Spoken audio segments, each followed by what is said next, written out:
Hi, everyone. Welcome to the Empire Life podcast. I'm your host, Allison Ramsey, the founder of Empire Life, and we have on entrepreneurs from all around the world talking about their exact techniques and tips for your ultimate success that you can utilize in your personal and business life.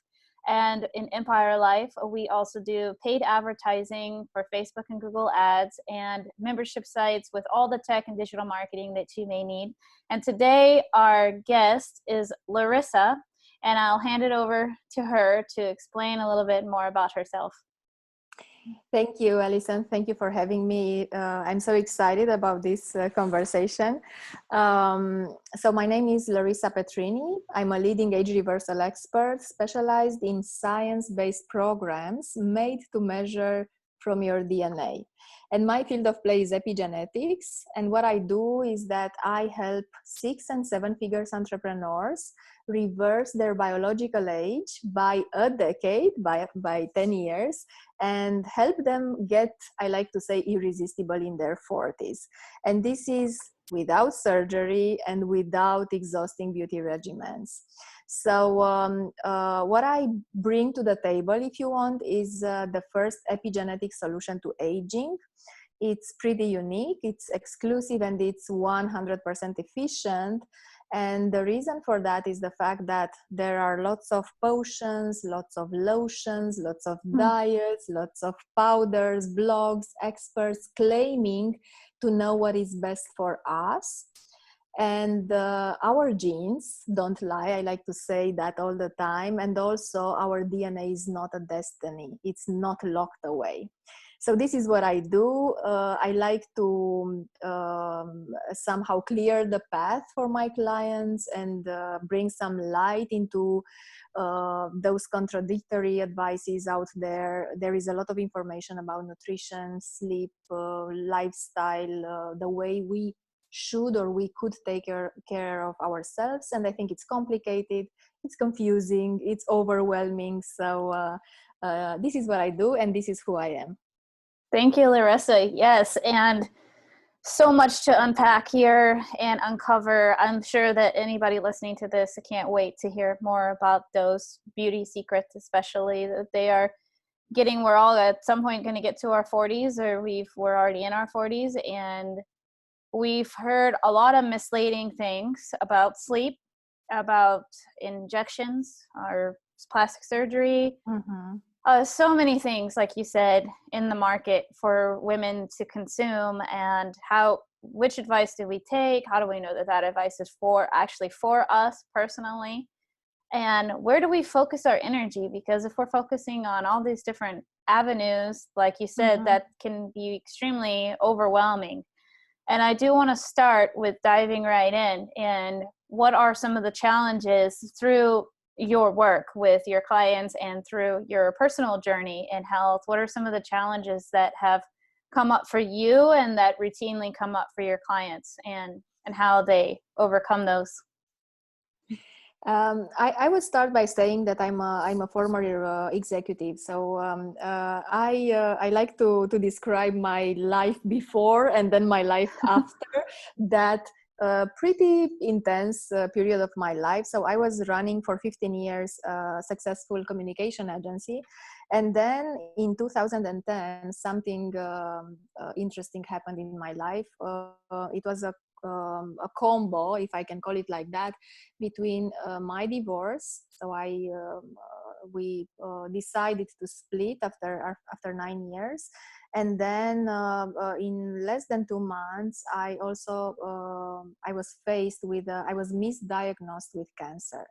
So that was a huge wake up call for me. And back then I took the decision to take a break and to fly to Malaysia for 2 months. I had like a shorter sabbatical. Instead of having a 1-year sabbatical, I just had a 2-month sabbatical right in the jungle, taking care of orangutans, no phone, no access to electricity. So it was pretty tough and the perfect setup to have that wake-up call. And back then, I promised myself the fact that I will do my best to help each and every woman that is going to come my way to avoid that type of crisis. And the reason why I work with women in their 40s is the fact that in our 40s, I like to say that we reach like a major life turning point.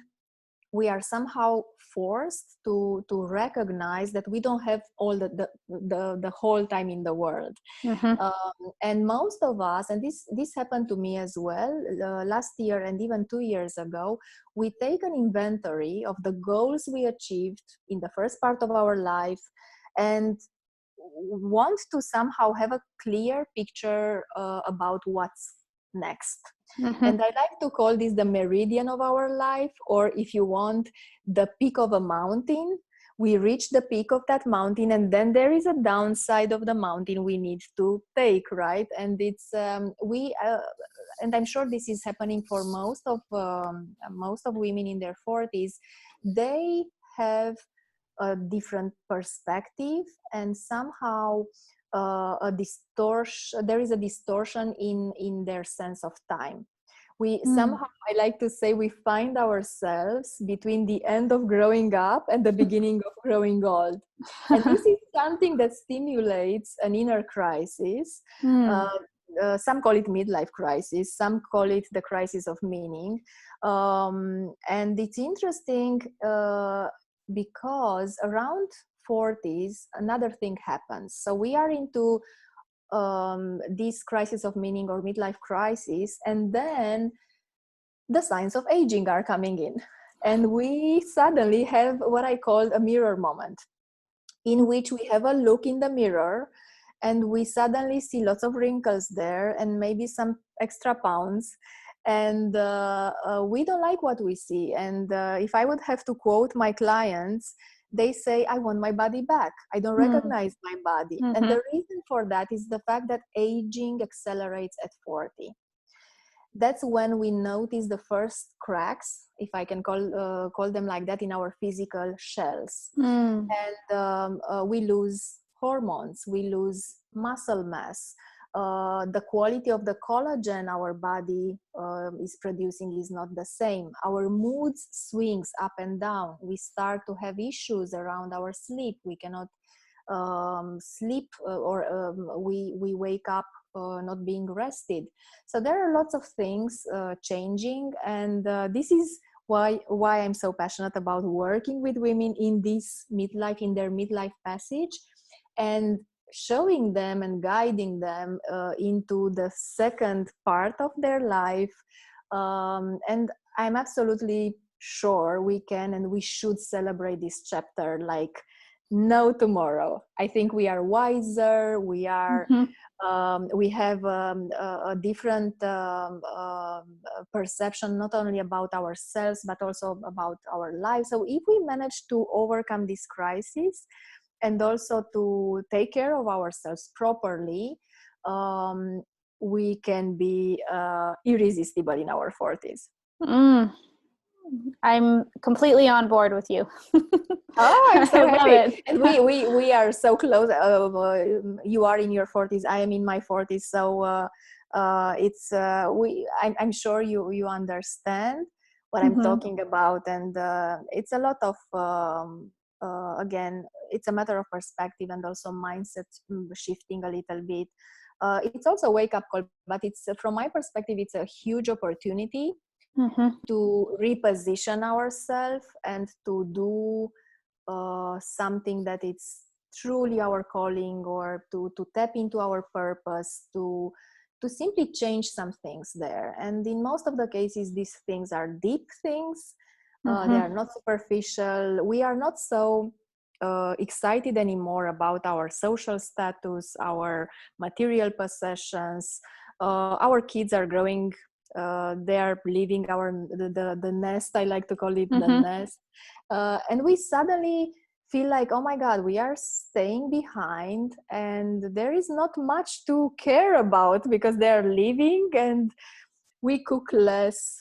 We need some other things to be busy with. So I think it's interesting. I'm so fascinated about this midlife passage. So I am too, and I'm almost there. I'm not quite there, and I do I was asking myself the other day, and because I've started to see some changes in my body, especially with entrepreneurship, that Mm-hmm. I feel that sometimes it brings extra stress, and I need to be aware when I see puffiness in my face, or Mm-hmm. I don't feel like my sleep quality is well as good as it should be.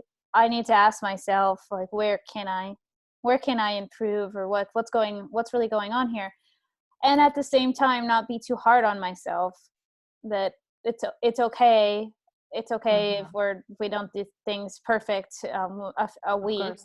Mm-hmm. And I was asking myself the question the other day, like, what if I fully accepted, how would it feel to fully accept the changes that my body is going to go through? How would Mm-hmm. it feel to fully embrace, without judgment, criticism, without looking, like you said, looking in the mirror and saying, Mm-hmm.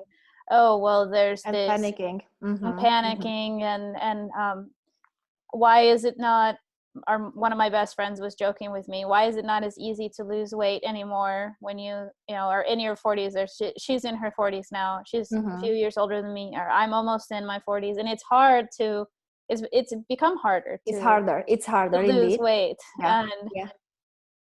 And then we need to be, it's like, oh, I can't eat at 12 a.m. at night and think that I'm Mm-hmm. gonna have a You healthy cannot weight. get away with that Yeah, you anymore, can't right? get away with Yeah. little things that you might Mm-hmm. have gotten away with, or you can't get away with as much, you don't feel as rested Mm-hmm. for like 2 days if you didn't take your sleep seriously one of Mm-hmm. those days.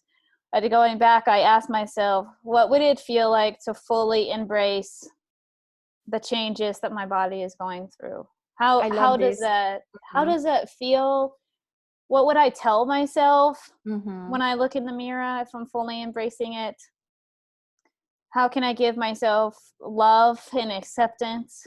Mm-hmm. Because I love that. it does Yeah. feel overwhelming. It's like, Yeah. oh, well, what happened to the, it was so easy in my 20s, or what happened to that? Exactly. Yeah. Yeah. Yeah. You skipped a meal and then you suddenly the scale was friendlier. I love this so much, and I love it because this is where we start every time. Most of my clients are coming my way, first of all, because they want to lose weight. Of Mm. course, they want to change their skincare routine, and they want to understand what's happening inside their body. So there are lots of things on their list, and they want to change everything, and if possible yesterday. And this is of course not possible. This is the reason why my coaching process is a longer one. It's a minimum of 9 months, because there are different subjects, as you mentioned. Sleep is one, stress is another one, especially for entrepreneurs, and then weight loss. And weight loss somehow is a consequence, if you want. If you fix the stress, if you fix the sleep, if you fix other things in related to your health, then it's very easy to lose weight. And one of the things that I observe and see, and it was also very challenging and hard for myself, was to live, to sit with negative emotions. Mm. And I think it's so important Mhm. to give ourselves the gift of presence, no matter if in that present moment we are uh, uh, scared, we are anxious, we are sad. And especially during these days when there is a Mhm. lot of uncertainty in the world and a bit of chaos, and it's so important to welcome those emotions and to live them and to sit with them, because they are also part of our life, and they are also part of ourselves and our body, and they are trying to tell us something. I like to say the fact that they are somehow like a feedback mechanism. So every single time we feel anxious, there is an opportunity for us to sit in the present moment and to investigate what's going on there. And Mhm. every single time we feel, it doesn't matter if it's a negative or a positive emotion, when we feel something, that feeling is very strongly tied with a thought. Mhm. So this is the reason why it's so important to investigate the feeling, so that we understand what was the thought and why are we feeling what we are feeling. And in most of the cases, what we discover is the fact that the external circumstances, the outside world, someone else triggered that thought, and then that thought somehow translated into a certain feeling. And when it comes to our body and the way we feel in our body, this is very similar, and it's somehow the same. And I say this so often to my clients. If you hate your body, if you don't like your body today, the way it is, with those extra pounds, with those wrinkles on your face, chances are you will lose the weight, you will solve some of the wrinkles, you will fix your sleep, and then you will feel the same. Because it's not so much about those kilos, it's not so much about those wrinkles. Of course we want to look fabulous in our 40s and 50s, and that's everything. I think every single woman wants to look the best, right? But you will not get there by hating your body. You need to love yourself the way you are today, and then of course self-care is a form of self-love. And even self-discipline, from my perspective, is the biggest sign of self-love. When you don't need to do things perfectly. You don't need to have perfect army type routines. It's not about that. It's about, and I always teach my clients to somehow negotiate with themselves 3 layers of accountability for every single thing that they want to do in their lives. For example, if they want to start working out, I always tell them, let's negotiate the 3 layers. The first one could be for you to jump for 10 minutes on a trampoline. That's acceptable, that's great. If you manage to do those 10 minutes on the trampoline, you are on the right track and you are doing it, you do something. Yeah. And then you can add some, I don't know, 1, 2, 3 circuits on, could be on 7 app, or you could go to the gym. And then you can also add an evening walk. And that's very important for our sleep, by the way. So these are the 3 layers. You can do them all 3, and that's the very good. And you can celebrate, and everything, it's great, and it's supporting your health. You can do the trampoline and the regimen, or you can only do the trampoline, or even a 15 minutes walk. But you need to do something. And again, that's a sign of self-love. That's a sign of you taking care of your body and understanding the fact that your body will become friendlier with you and with your needs, especially as an entrepreneur, if you give him what it needs. And our bodies need some movement, right? And water and quality food and sleep. So these are the basic things. And then of course we can go into sophisticated skincare regimens and lots of other things, but those are like the cherry on top from my perspective. I completely agree with you. And to revisit too, this you're in Bucharest, right? Yes, I live in Romania. I travel. I used to travel a lot. Yeah. Oh yeah, to New York, right? You live there too. Yeah. Switzerland and also Netherlands. So I used to travel a lot. Right now, I am stuck in Bucharest. Oh, Bucharest is. I've heard that it's beautiful, though. I can't wait to. It is. I can't wait to get there, and the food and the culture and. With how I was raised, I was not raised with thinking that self-care, I didn't know anything about self-care. I didn't see that modeled in my family with the women, or sleep, or being tapped in to my feminine energy. I saw also, I was told that I was confrontational. If I sat in my negative emotions, if I brought up something, if I had a voice, it's like, oh, well, why are you rocking the boat here? Why are you acting so, like, well, why? Who do you think you are, right? Yeah, who do you think you are? How dare you? This is not a big deal. Well, it's a big deal to me.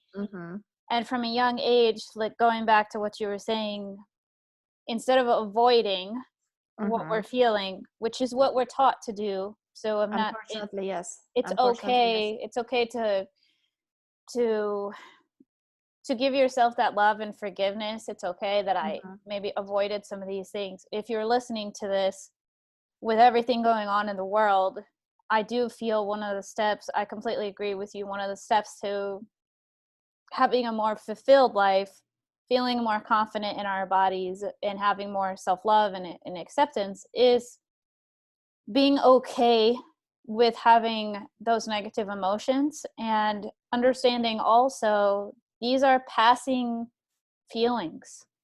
Yeah, exactly. I They might are feel like they're like, clouds. Yeah, yeah, yeah. they're like clouds or passing Weather.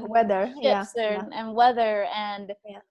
all of that is part of the human experience. It's part of the Exactly. process. And I read a really good quote, I don't remember who it was from now, that I sometimes revisit, about without sadness we can't feel true joy, without going into depression sometimes we can't feel true happiness. All of Exactly. like your nails, that you were telling me, the contrast between Yeah, yeah. amazing life experiences and sometimes not so amazing life experiences is being able to understand, okay, this too shall pass. Mm-hmm. And anything that's brought to me in my life is brought to me, I have divine trust, is brought to me because I will eventually, maybe not that moment, eventually I will understand what this is teaching me, how it's supporting me. I ask Mm-hmm. myself, how is this serving me? Mm-hmm. And like you said, where is this trigger coming from? Why do I tapping in, instead of when we outwardly focus on Mm-hmm. other people, or they're doing this to me, somebody's doing something to me, Yeah, or this is so important. mm, There is, I love Byron Katie's work a lot, and she says something very interesting. There are three types of businesses in the world: your business, someone else's business, and the God business or the universe business. So every single time and I started to observe this when I was triggered, when I was stressed, when I was sad or upset, it was in most of the cases, if not all, someone else or an external circumstance. mm-hmm, And it's very interesting because if we would focus on our business, we would mind our business without comparing ourselves against other women or people, without judging other people, mm-hmm, without being I don't know, curious for just to without scrolling so much on social media sometimes. And mm-hmm, so all these things are actually not healthy for us from my perspective, because instead of spending time with us and giving ourselves that gift of presence, we mindlessly spend our energy and time and focus our attention elsewhere, and that's not healthy, and it's stressful, and sometimes it causes lots of mm-hmm. anxiety, sorry.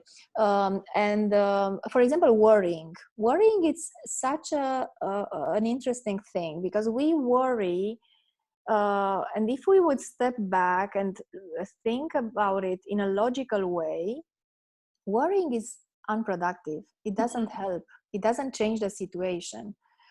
So that's another instance where you can investigate what's going on there, why I'm worried, and what can I do about it, because it doesn't really help anyone for me Mm-hmm. to be worried. So yes, it's really important to sit with our emotions and also to focus our energy on the right things. And I think this is and I see a lot I see this a lot, especially as an entrepreneur. There are lots of I think it's called the shiny The shiny object. object syndrome. Mm-hmm. Exactly. So you want to engage in another course or hire another coach or Yes. read another book, or Mm-hmm. it's like it's never enough, and I'm never there. Yes, I'm And never enough. They're never yeah, enough. yeah, yeah, yeah. My So kids this are not doing enough. It just exactly. keeps going from there. It's never Yeah, enough. Yeah. and what I like to practice and also to teach is the fact that if we would focus on the quality of our thoughts, because what triggers us is not our kids, is not our I don't know, politicians, or not even this virus, right? It's our thoughts about that thing. Mm-hmm. So we have a huge power, an immense power to change the frequency, to see all these things in a completely different perspective. There are people that are completely unafraid of this. Mm-hmm. There are people who think the government does the right thing. There are also people who are not triggered by the bad weather, for example. They think it's romantic if it's raining outside, while others think Yeah. it's a terrible thing, and they become depressed and sad. And so it's here. It's in our head, and we Mm-hmm. can turn it around easily. We just need to sit, question the feeling, go back to the thought that generated that feeling, investigate it, shift it, and then change the perspective. It's not that complicated. I love those steps and that strategy. That's amazing, Larissa. And I want to go into, why do you think people should have a morning routine, and what are some tips or techniques that you give to your clients, and if they want to have a morning routine, what that looks like? The whole, you were talking about offline to me also on preparing the night before and Yes. guiding Yes. them through that. Can you go into that? Sure, sure. So first of all, this is one of the stepping stones, if I can call it like that, and it's a very important one when I start working with my clients. And it's a very important one, because if we control, if we manage control, maybe it's a too tough word, but if we manage and take charge of our morning routines, then we can so I was saying that in order to create the level of life we want, we desire, we must first find some time and dedicate some time each day to be able to get there. And from my perspective, the best time of the day for that, to sit with us, to prioritize what needs to be prioritized, is in the morning, when everyone else is sleeping, when we, or even later, it doesn't have to be at 5 a.m. I'm waking up at 6. I used to wake up at 5 for many years. And I think it's good to be quiet, but if those around you can gift you the space and also the quietness, then it's perfect. So I think focused, productive, successful mornings generate productive, focused, and successful days, which somehow create a successful life in the end. I wake up with more energy when I wake up early. And of course I need to go earlier to bed for that, because we need a certain number of hours of sleep hours. I manage to lower the level of my stress when I wake up early, and when I have a certain morning routine, and I can walk you through my routine if you want. I have a certain level of clarity. I can also overcome potential challenges. My health is different because I managed to do some workouts in the morning. I journal in the morning. I do oil pulling, for example, in the morning. So all these things are important because they increase our level of productivity. They help us prioritize better. We are even, this is what I observed in my case, I'm more grateful and more positive when I have that space, and when I have the opportunity to step back and have a careful look at what's ahead in the day. And I can also decide what are the things that really needs to stay on my to-do list and what I can say no to. When we wake up,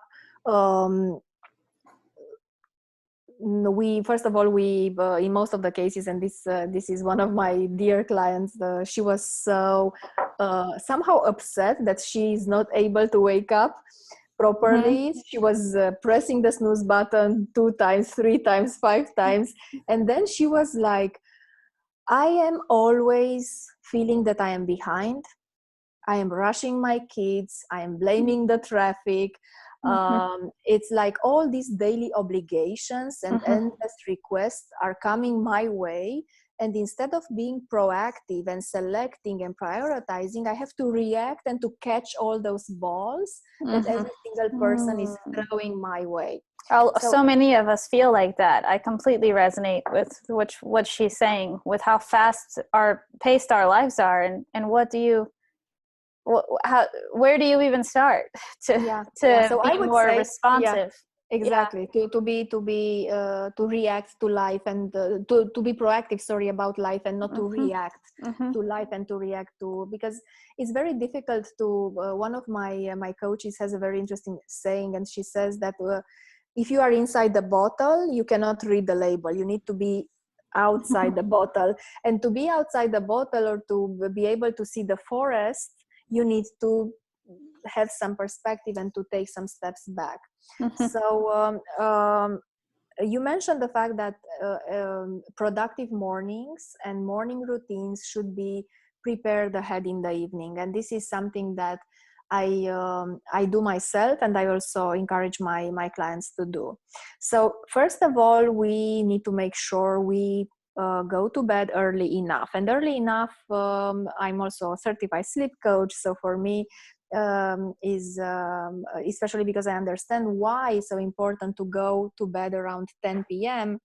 This is a must from my perspective, and it's a Mm-hmm. must because our body needs to be aligned to the circadian rhythms.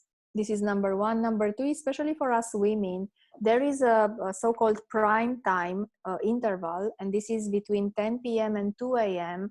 And this is very important because our body is releasing a certain hormone, and this is from my perspective, the number one hormone when we talk about um, age reversal and preventing the signs of aging, and this hormone is the human growth hormone.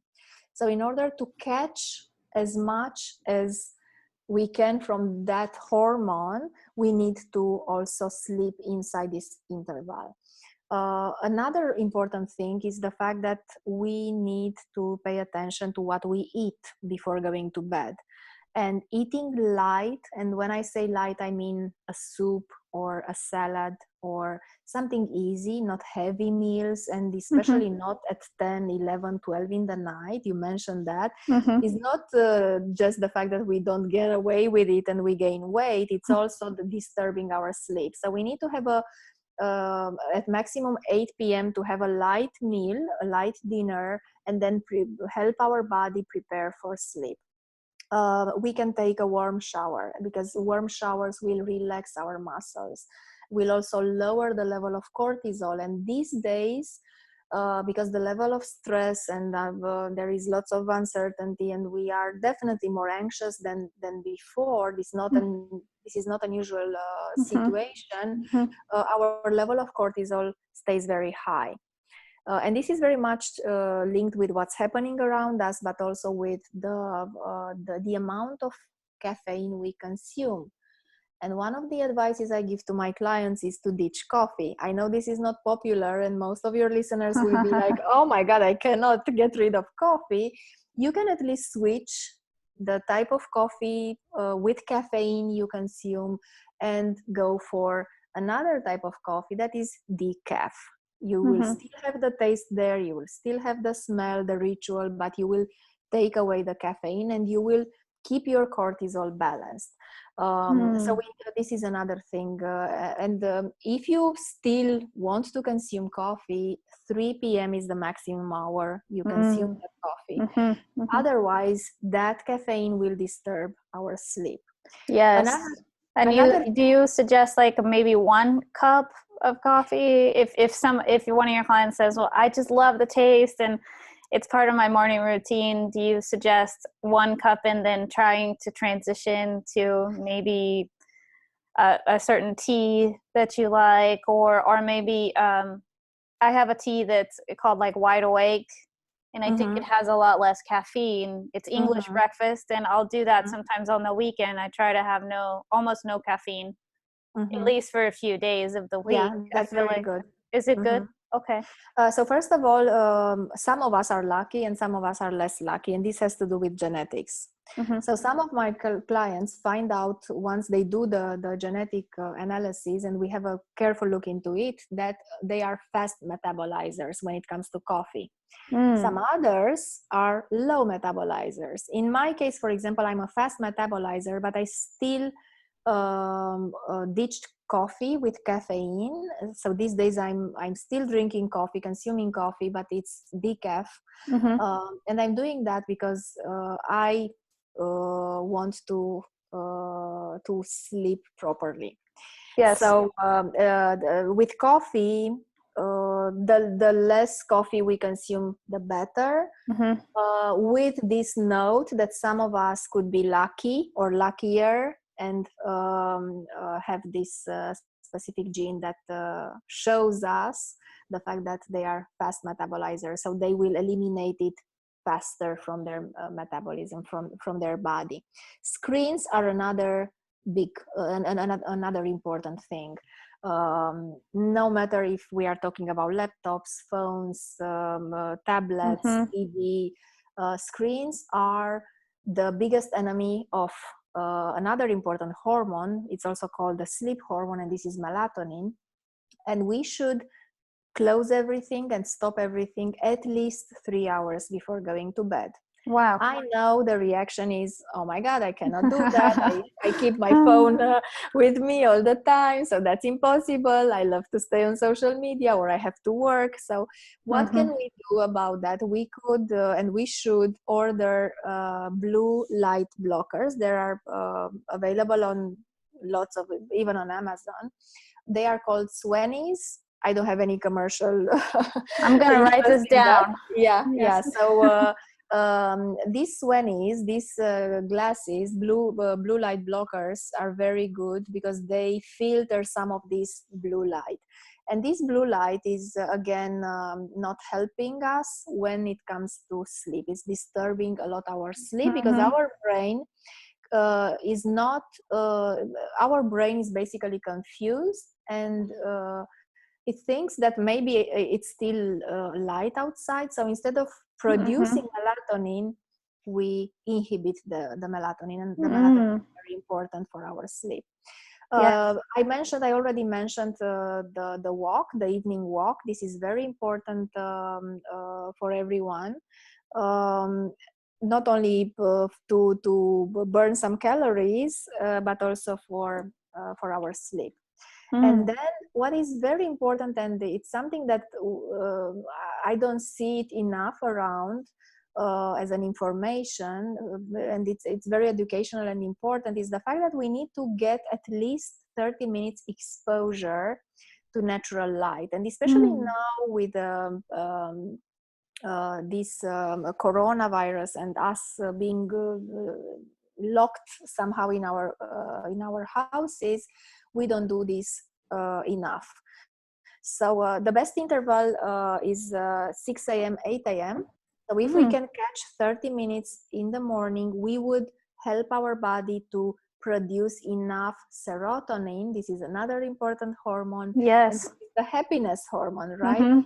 So this is another thing. So all these things are important, and we can do them in the evening. It's important to pay attention to what we eat, to the way the temperature in the bedroom is also important. The level of humidity is important. We need to have it between 30 and 50%, for example, when it comes to humidity.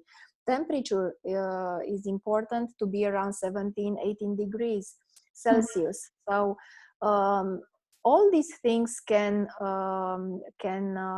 disturb our sleep, and sometimes we start taking pills and supplements without checking these things first. How much caffeine we consume, or how much we stay in front of screens. So all these things or lifestyle factors are very important. I completely agree with you. And also, I wanted to ask you, with the human growth hormone, in that window between 10 p.m. and 2 a.m., do you also suggest your clients to take human growth hormone before they go to sleep or take it during the day. I haven't personally taken it before, but I've seen a lot of new supplements coming up with the human growth hormone and also collagen. Yes, collagen is very popular these days. The only thing with collagen is that it needs to be hydrolyzed, otherwise it doesn't work. It's not going to be absorbed in the body. And when it comes to human growth hormone, yes, depending on what we see in the genetic analysis, we might need to supplement that. And also depending on the way they sleep and what is the hour they go to bed. If someone goes to bed at 2 a.m. Every single night, that person for sure would need to supplement and to take this hormone, to supplement with this hormone. And there are two ways to do it. As an IV shot, intravenous shot, or as a pill. So it's not, it's pretty popular. It's not something outstanding. It's just that you need to know if you need it, what is the amount you need to take, and for how long. So this is again something that I do for my clients, because it's you cannot take it just like that. I will order it on Amazon and then I'm gonna put it back. So you need some investigation there, if I can call it. Of course.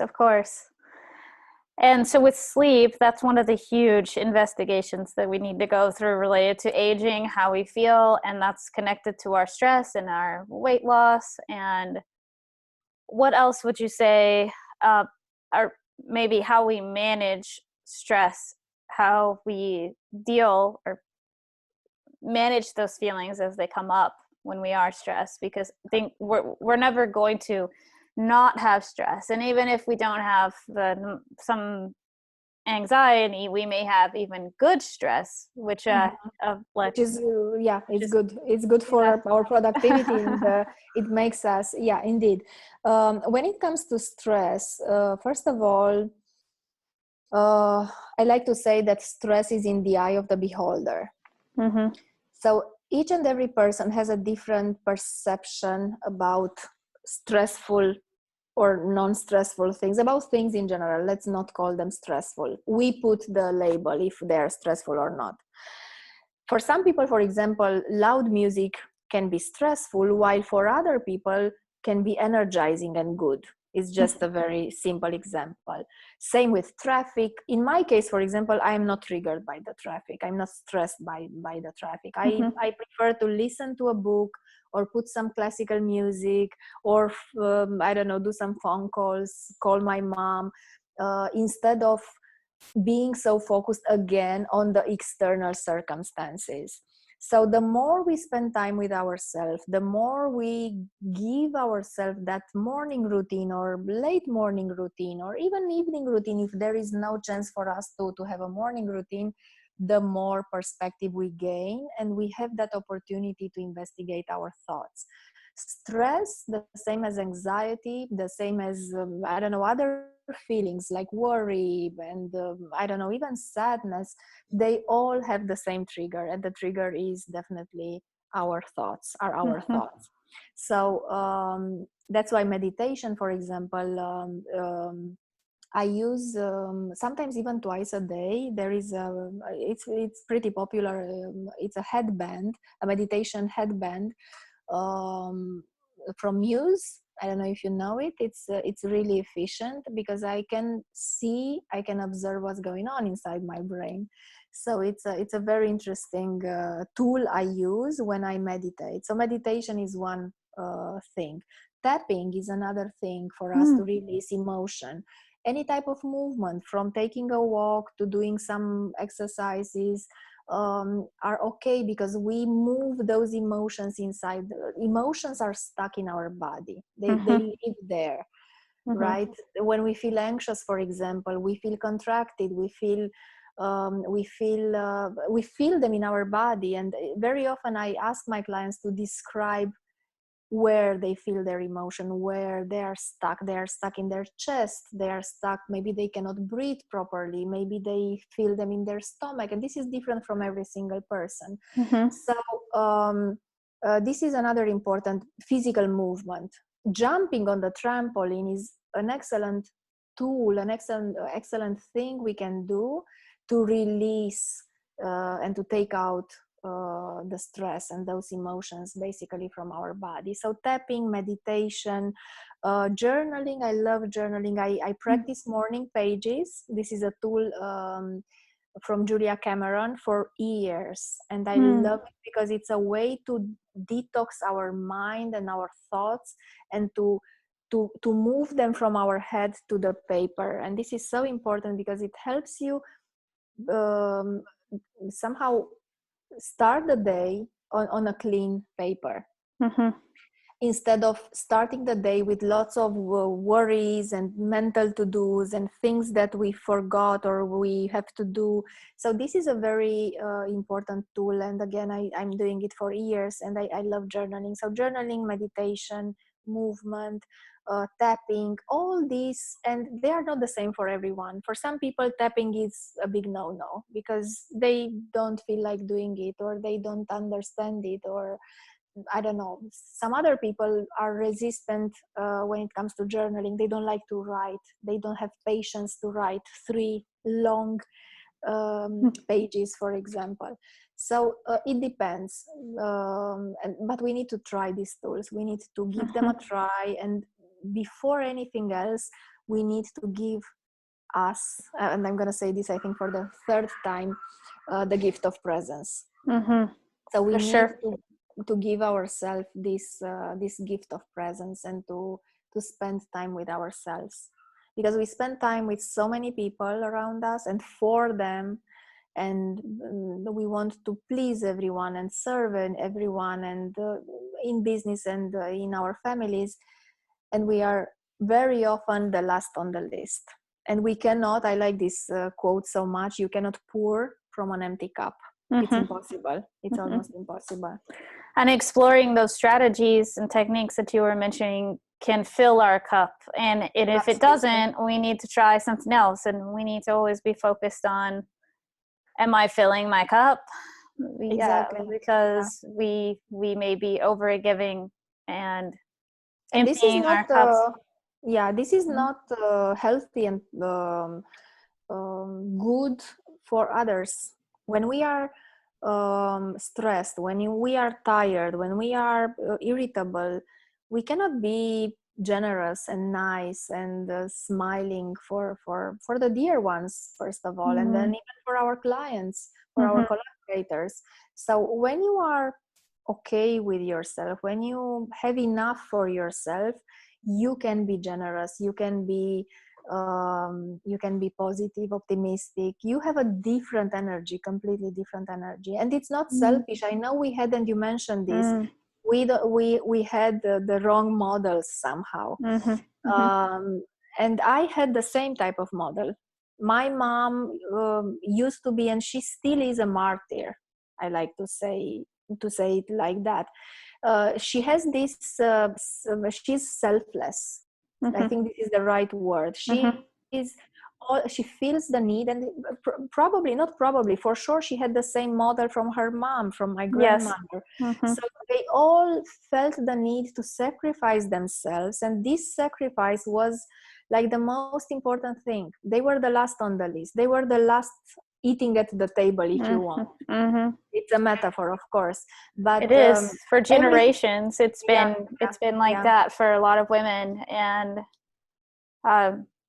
or my mom, for example, it's very hard for her if I say to her, I'm really in touch with my intuition, and I understand different moods or things that I may feel, and if I express that, it's like, well, I mean, it seems like that always affects you, or it seems like that's a problem for you. It's not necessarily a problem. It's good to be aware of how unique all of our bodies are. Yeah, exactly. And it's you also mentioned something very interesting, and that was about having the right to have a voice. And I think this is so important, because we were what I saw, at least at my mom, and I somehow learned from my mom, and then I had to unlearn Yes. along the way, is the fact that if something bothers you, if something is not right for you, you have to simply stay quiet and don't say anything, so Yes. that people will not be upset with you, and they will not and this is a compromise. This is a compromise in which we, instead of voicing, instead of um, expressing our needs, we don't do it, and we are somehow expecting that other people will guess what our needs are, and this is not the case. It's not the case. And then, No, like you were talking about, those emotions might stay stagnant in our bodies, exactly. and then Yeah, that yeah, leads to different kind of cancers, most likely, and yeah, diseases, and or thyroid. yeah. I had another podcast earlier this morning, and she was talking about how tapping into our voice and our throat and just starting to voice our needs. It can be as small as I need to take a walk, like you said, or I Mm-hmm. need to go right now because I need to do XYZ. Mm-hmm. That starts to also open up the thyroid and help with what that a lot of women are going through, hypo or hyperthyroid, Yeah, yeah, and how it exactly. can be possibly also tied to our emotions and our voice and speaking up Yeah. for what My we mom need. was, and I shared this with you before. My mom was diagnosed with thyroid cancer Mm. this year. So it's interesting that we Wow. talk about Yes, this, that you is. know, That is. because Wow. and she still has this somehow difficulty to express her needs and Mm-hmm. to share her even her thoughts and opinions about especially when it comes to the dear ones. When it comes to other people, her voice is very loud about politicians and the outside world in general. But when it comes to us, she's very afraid that she will upset someone. And Mm. this is very interesting to especially now that I worked so much along the years with myself and with Mm-hmm. mentors and coaches. It's so interesting to observe her behavior, and of course I'm trying my best to help her, and sometimes it works and sometimes it doesn't, because she is not always open to receive Mm-hmm. the advice or the because I'm her daughter and she knows better, there are some Yes. things Yeah.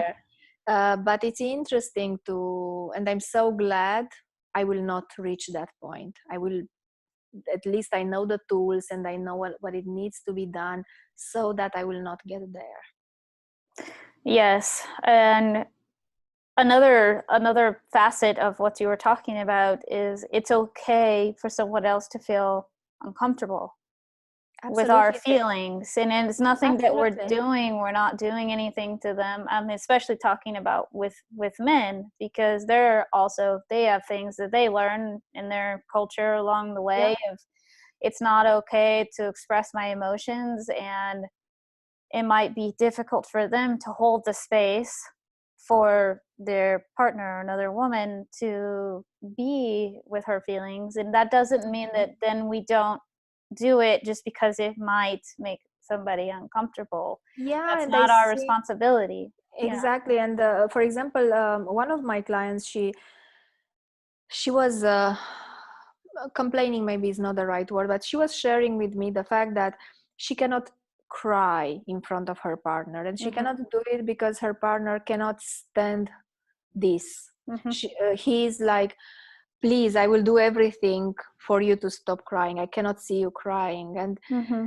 she was trying to tell him that it's healthy, it's liberating for her to cry, and she Mm-hmm. needs to cry. And he's always like, okay, please do it somewhere else, I don't want to see that, I don't want to Mm. be in front of that.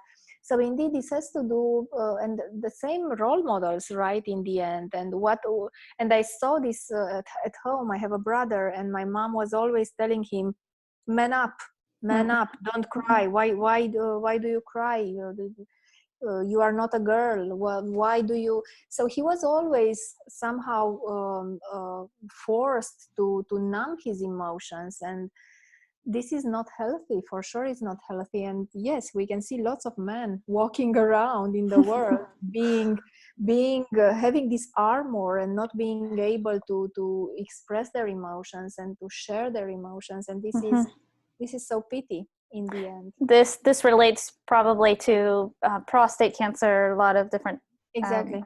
health or lower testosterone and different kind of health issues that men might have too. And another part of that is I've noticed, especially with all the uncertainty going on in the world, is boys are often raised that the only way they can express their feelings is with anger, and that's an acceptable form of a masculine way to express your feelings. And then that becomes a miscommunication that we can't receive, and with the health, another person can't really be present with you when you're angry, like you were talking about. When you're anxious and having a lot of negative emotions, it can be very difficult for somebody to stay present with you and with us. So that is, we got to go back to, like you were saying, in square one, and analyzing, how are we sleeping, what kind of nutrients are we taking in, what are we eating at this time, and really take that accountability and look at all those things. How positive are we being? What can help us to be more positive, like journaling, being grateful. As I've learned, like, you can't be negative and grateful at the same time. There are different mindsets. So as we transition, as we let go of those negative feelings, then we can come more into the full gratitude. Indeed. And there is also a saying that the universe can't add to not enough, right? So if we are complaining and if we see the negative in the world, and there is another thing that I truly believe, and I saw it happening, where we put our attention, or where I think it's another saying, where attention goes, energy flows. And I really believe that if you are focused on not enough, scarcity, if you have this scarcity mindset, basically, because this is all about, you will attract more of that. Because you will somehow, your brain will try to look for evidence that thing that you believe is true, it's actually true. And this is why I love so much Byron Katie's work, because when you start to investigate your thoughts, the first question you put there, or you ask yourself, is this true? And the second question is this one, can you prove that this is 100% true? Any statement you say to yourself, I don't know, I'm tired, or I'm stressed, or if you will start to truly investigate it, you will find out evidence that it's not actually true. It's not 100% true. And in most of the cases, anxiety and stress and all these negative emotions are actually unquestioned thoughts from my perspective. So it's the process. It's so easy. You just need to step back and really be honest. But what we do instead is we run away from our negative emotions. We want to switch them immediately. And how we switch them, especially these days, we turn to sugar. We become emotional eaters. We turn to alcohol. We turn to social media. We turn to lots of things that are not healthy for us, because we are so afraid to stay there. And you mentioned this before. We were taught to numb our emotions. I don't know about your parents, but my parents used to gave us sweets and chocolate for us to stop crying, or for us to not to have a tantrum, or as a reward if we did something good. So sugar and chocolate and cakes were there as a reward, or as a somehow tool for us to stop feeling our emotions, to stop crying, to stop. And I think this is a generational thing in a way. The fact we don't know, nobody taught us how to sit with our emotions, how to accept them. Because once you accept your emotions, you have a different square one. Mm-hmm. You have a different perspective. You already feel better because you accepted them and you accepted yourself being in that state. When you deny your emotions, when you numb them all the time, you are in a denial phase and you are actually trying to lie yourself, if I can say it like that. Mm-hmm. And So avoid it. avoid and Yes. pretending that actually they are not there, and they are still there. Guess Yes. what? And if you will turn to junk food or sugar, what usually happens is that you are compounding emotions, because you eat the Yes. sugar and then you start feeling guilty and you start feeling frustrated because you had that, I don't know, piece of cake or the chips or whatever. So you will not only feel anxious and sad and frustrated and whatever, you will also add some other negative emotions because you just did something that was not right for you and for your health. So it's very interesting, and I think if we could become more emotionally intelligent in general as a human beings, we would solve so many issues in our Oh relationship. yes. The relationship we have with Our health. Yes. our health, yeah, the relationship we have with our food, with everything. It's we are emotional beings in the end. Yes, for sure. And Larisa, before we hop off, how can people contact you? What's the best way for them? There is a group I